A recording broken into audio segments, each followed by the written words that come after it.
What if I told you the secret to quintuple your Tinder matches isn't about putting in more effort? It's about putting in smarter effort. Lock in, lazy gang. We'll be getting you the maximum Tinder results with the minimum amount of effort. Why am I helping you? Because there's nothing lazier than living vicariously through others. I can barely get off my ass to grab that phone from the table over there. So, whether you want to find the one or Netflix and chill, I'm going to teach you how to make Tinder work for you using a mix of science and strategy. People are monkeys. On God, I'm not racist. But what I mean is, people are hardwired to make decisions based on snap judgments and subconscious biases.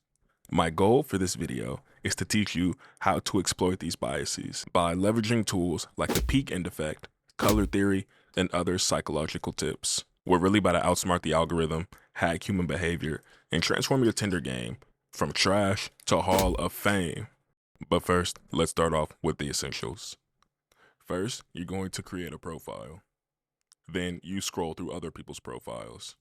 You swipe left for no, and you swipe right for, ooh, I'm trying to have your babies. Now, this isn't exactly rocket science, but if you're not getting matches, something's off. Here's the thing. Most people get on Tinder and start swiping like crazy, and then they wonder why their matches are ugly or non-existent. On Tinder, it's not just people judging you, it's also the algorithm. Yeah, for real. Tinder is analyzing how often you swipe, who you swipe on, and whether your photos look like they were taken by an android. On the surface, it may seem simple, but that's all a facade. It's really a delicate balance of psychology, technology, and your ability to fake like you have your shit together, even though you really don't. Let's talk photos. Studies show that 90% of swiping decisions are based entirely on pictures. So yeah, they matter a lot. I don't do too much personally, but pictures are everything. Get some good ones and don't be lazy. It's ironic I'm saying that, right? But it's really that important. Now, for some more tips. First, start with a smile. Your first photo should show you smiling in good lighting, because smiling makes you look more approachable, and approachable, that'll get you matches. You want to make a good impression because it only takes 0.13 seconds on average for a swipe to take place. That's quicker than I can come up with an excuse to get out of plans, and this is the halo effect at play, but we'll be diving into that later, into the psychological tips section. But also, don't be afraid to mix it up. You only need 3 to 5 solid photos. I would suggest having a clear headshot photo, hello, trust building, a full body shot. This will get you 24% more matches. Just trust me on that. And an action shot. Something like you hiking or playing guitar. Essentially something that shows personality. Yeah, exhausting, I know, but don't trip. It's gonna be worth it. On the flip side, we'll also want to avoid these photo fails. First, blurry photos. This is not ghost hunters. Do better. Profiles with poor image quality get 64% fewer matches. Group shots, where no one knows who you are. This is just annoying.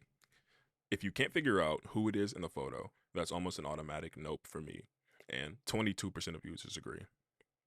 Finally, shirtless bathroom selfies. This doesn't need an explanation, just don't do it.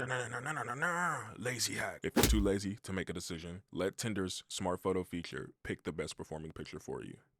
Okay, cool. Now that your photos are on point, let's move on to the next step, making a bomb-ass bio. Your bio isn't the star. It's more like a trusty sidekick, and that's exactly what we're going for. Because you're here, I'm assuming you've never put that much thought into your bio, but I'm gonna tell you why it matters. An engaging bio can increase your chances of getting a match by 20 to 40%, but something lame or generic like looking for fun, number 1, is corny as hell, and number 2, will lead to 70% less right swipes. My recommendation, keep it short but personal. Something like fluent in sarcasm or aspiring nap champion. That's one of my favorites.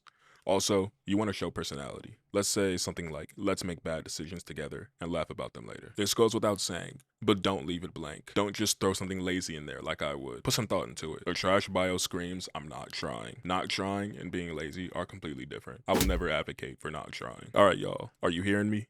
Think of it like this. Your bio doesn't have to do everything. It just needs to start the conversation. Use a fun fact or a question to give your match something to work with if you're getting matches, which after this video, you definitely will. If you need help thinking of something, go down to the description. I've got some examples. And trust me, you'll thank me later. Okay, and that will wrap things up for part 1 of the Ultimate Tinder Lazy Guide.